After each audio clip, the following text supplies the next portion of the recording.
কি করবো? সবকিছু বাদ করে দিব। বই থেকে সব যে অধিকার আছে অধিকারগুলো আপনারা বাদ করে দেন। আপনার পরিচয়টা বলেন। পারবো না। আপনার পরিচয়টা বলেন। আমার নাম অপু চৌধুরী, শরৎপুর নয়রা থেকে এসেছি। আমার স্কুলের নাম উত্তর চব্বিশ বেসরকারি প্রাথমিক বিদ্যালয়। 5 নং ওয়ার্ডে আমার স্কুলটা অবস্থিত।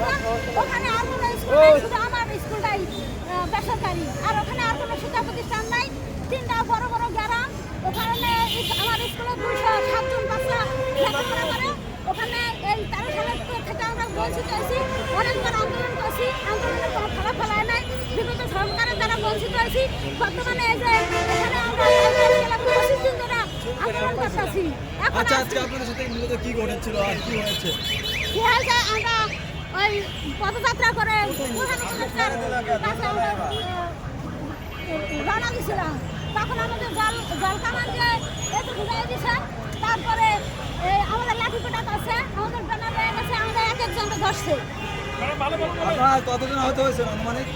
আরো অনেক 50-60-100 মতো আহত হয়ে গেছে।